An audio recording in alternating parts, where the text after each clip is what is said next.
మరెందుకు ఆడబిడ్డ పెళ్ళైతే కష్టం ఉంటది, ఆ తండ్రికి అండగా నిలబడదాం, ఆ తల్లిదండ్రులకు అండగా నిలబడదాం అని చెప్పేసి పేద బిడ్డ పెళ్ళైతే పక్కోళ్ళు చుట్టాలు ఊరోళ్ళు కానుకలిచ్చి ఆ పెళ్లికి అక్షింతలు వేసిపోతారు.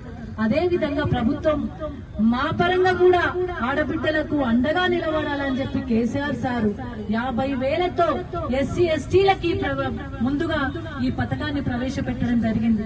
వరంగల్ జిల్లాలో ఉద్యమం సందర్భంలో ఒక తాండాలో పల్లె నిద్ర కార్యక్రమంలో పాల్గొన్న గౌరవ కేసీఆర్ గారు ఆ పల్లె నిద్ర కార్యక్రమంలో ఆ తాండాలో ఒక ఎస్టీ నాయకుని గుడిసె తగలబడిపోతే అందులో పైసలు దాచిపెట్టుకున్నాడు బిడ్డ పెళ్లి కోసమని. ఆ పైసలు కూడా కాలిపోయినాయి.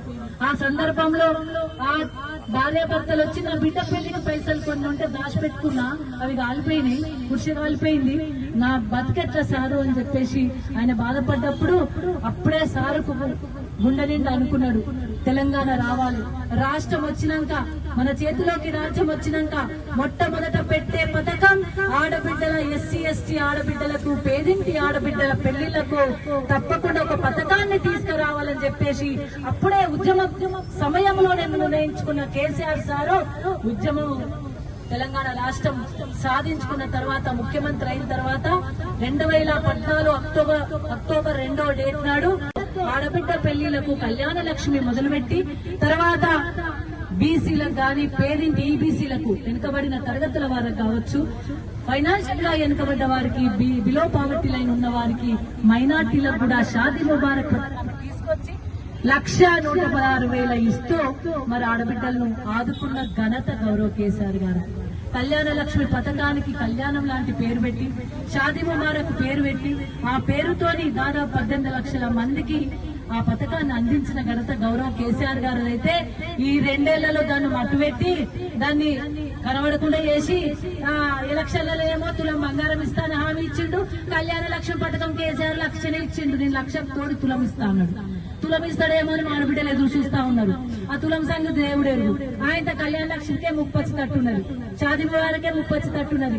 కోర్టులో ఎవరో చట్టబద్ధత తీసుకురండి, ఈ కళ్యాణ లక్ష్మి పథకానికి చట్టబద్ధత లేదని చెప్పేసి ఒక ఆయన కోర్టుపోయిండు. ఏం చేయాలి గవర్నమెంట్?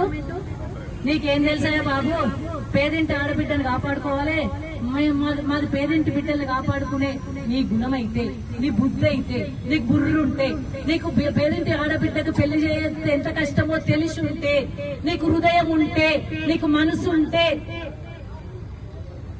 ఈ రోజు కౌంటర్ వేసి దాన్ని నిలబెట్టి ఆ పథకాన్ని కొనసాగిస్తా అని చెప్పాలి. ఏం చేసినావు? నిద్రపోతున్నావా? కళ్యాణం చేయమని ఎవరో కేసేస్తే, చట్టబద్ధత లేదని ఎవరో కేసేస్తే దాని కౌంటర్ కూడా ఇవ్వవా? ఏం చేస్తారు మీరు 4 రోజుల నుండి? మీ మంత్రులు ఏం చేస్తుండ్రు? మీ అధికారులు ఏం చేస్తుండ్రు? ముఖ్యమంత్రి నువ్వేం చేస్తున్నావు? ఆడబిడ్డల పెళ్లి కష్టమైతలేదా? ఆడబిడ్డలు ఇబ్బంది పడతలేరా? పెళ్లిళ్ళ పేరుతోని వాళ్ళకి కష్టమైతలేదు. పెళ్లి చేయాలంటే ఎంత కష్టం ఉంది వాళ్ళు రేపు నీకు తెలుస్తలేదా? తెలియదు కాబట్టే ఈ పథకాన్ని ఎగ్గొట్టాలని, కేసీఆర్ గారు పెట్టిన పథకాన్ని ఎగ్గొట్టాలని, ఆడబిడ్డలకు పెట్టిన పథకాన్ని ఎగ్గొట్టాలని, తుల బంగారం ఇవ్వాల్సి వస్తుందని కౌంటర్ కూడా వేయండి. కౌంటర్ కూడా వేయకపోతే కోర్టు స్టే ఇచ్చేది. ఏంది ఆడబిడ్డల బతికేంది? తెలంగాణ పరిస్థితి ఎట్లుంది నీకేం తెలుసు? ప్రజాపాలన పేరుతోని ప్రజల సొమ్మును దోసుకొని ఢిల్లీకి పంపించుడే తెలుసు, కమిషన్లు తీసుకొని మరి కాంగ్రెస్ పార్టీని నడుపుడే తెలుసు తప్ప మరి నా పేదింటి బిడ్డలు ఎంత కష్టపడుతున్నారు, ఆడబిడ్డలు ఎంత కష్టపడుతున్నారు, కళ్యాణ లక్ష్మి పథకం ఎందుకు దివాలా తీస్తుంది, ఇబ్బంది వస్తుందని ఆలోచన నీకు లేదు, నీకు సోయి నీకు లేదు. మహాలక్ష్మి స్కీమ్ ఇస్తాను 2,500, ఇప్పటి వరకు ఆ పథకానికి నాందే లేదు. కోటీశ్వరులను చేస్తా ఉన్నావు, మా అక్క చెల్లెలను కోటీశ్వరులను పక్కన పెట్టు. కనీసం ఈ ₹1,00,000 ఇచ్చే స్టేజ్ లా, తులం బంగారం ఇచ్చే స్టేజ్ లా నువ్వు లేవు. కనీసం ఆడబిడ్డలకు 2,500 మహాలక్ష్మి స్కీమ్ అమలు చేసే స్థితిలో లేవు. బతుకమ్మ చీరలు ఇచ్చే స్థితిలో నీవు లేవు. ఎప్పుడు చేస్తున్నావు కోటీశ్వరులను ఆడబిడ్డలు? ఏం చేస్తున్నావు?